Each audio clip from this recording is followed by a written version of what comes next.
Ayaqlar tipinin 3 dənə sinfi var: xərçəklər, hörümçəklər və həşəratlar. İndi keçdiyimiz həşəratlardır. Həşəratlar sinfinin artıq bədəni baş, döş, qarıncıqdır. O birisi içində baş, döş, qarıncıq olduğu halda burada baş, döş, qarıncıq çəkək, başdan, döşdən və qarıncıqdan ibarətdir. Uşaqlar, bunun başında yerləşir 2 mürəkkəb göz. Nə yerləşir? 2 mürəkkəb göz. Kimdə olduğu kimi, xərçəkdə olduğu kimi. Ancaq burada bir də istisna var, arılar var ki, bir də arılarda istisnadır. 2 mürəkkəb gözlə yanaşı, 3 dənə də sadə gözə rast gəlir. Yəni cəmi 5 dənə gözü var. 2 bığcıqları var.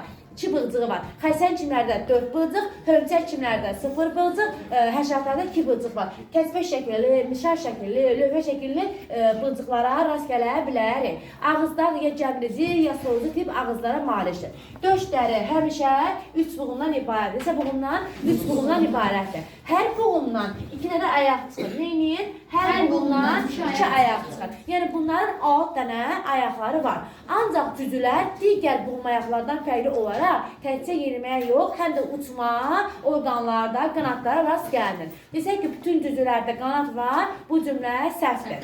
Uşaqlar, məsəl üçün, kəpənəklərdə, arılarda, nə bilim, may böcəyində, uğur böcəyində, bunlarda çəyirtkədə, minicidə, bunlarda 4 dənə qanat var. Nə var? 6 ayaq, üstəgəl 4 qanat. Neyinin? 10 hərəkət orqanı var. Nə oldu?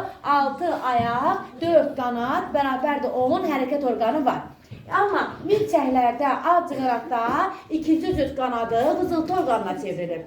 Ona görə də onlarda 2 qanat var. Onda hərəkət orqanı nə olur? 6 ayaq, üstəgəl 2 qanat, bərabər 8 hərəkət orqanı var. Ancaq bitdir, birədir, taxta bitidir. Bunlarda, deyək də işçi qarışqa deyir, amma arı demirəm, səs salmayın. İşçi qarışqalarda qanada rast gəlinmir. Ancaq ayaqlar olur. Onda nə olur? 6 ayaq, üstəgəl 0 qanat, 6 hərəkət orqanı var. Bunların 3 dənə döş buğumu olduğunda, əgər 4 dənə qanadı varsa, qanat çıxır 2-ci və 3-cü buğumdan. Hardan çıxır? 2-ci və 1-ci buğumda yoxdur. Amma milçəklərdə 2 qanat olduğu halda hardan çıxır? Ancaq 2-ci buğumdan çıxır. 3-cü buğumdan neynəmir? Qanada rast gəlinmir.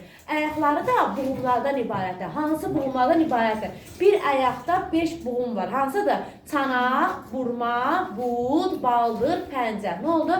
Çanaq, burma, bud, baldır, pəncə ayaqları olur. Nə tür hərəkət edirlər desək, deyirsən mənə ya üzürlər, ya yeriyirlər, ya qazırlar, ya tullanırlar. Bu tür hərəkət var.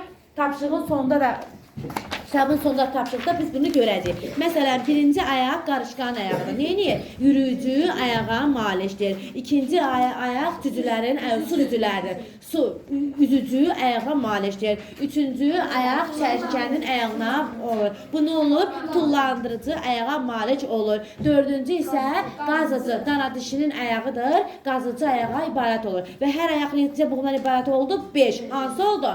Çanaq, burma, bud, baldır, pəncə. Neçə ayağı var idi bunların? 6 ayağı. Demək cəmi neçə buğum var? Cəmi 30 buğum olur. Çünki 6 ayaq vurursun birində 5 buğum, 6 vurursun 5 bərabərdir 30 buğumdan ibarətdir. Oldu? Onların demək döşüdür. Qarıncıqda isə minimum 5, maksimum 11 buğuma rast gəlinir. Yəni qarıncıq buğumlar tam bilinmir. Məsəl üçün, may böcəyində qarıncıqda 8 buğuma rast gəlinir. Oldu uşaqlar, başa düşdünüz? Vəssalam.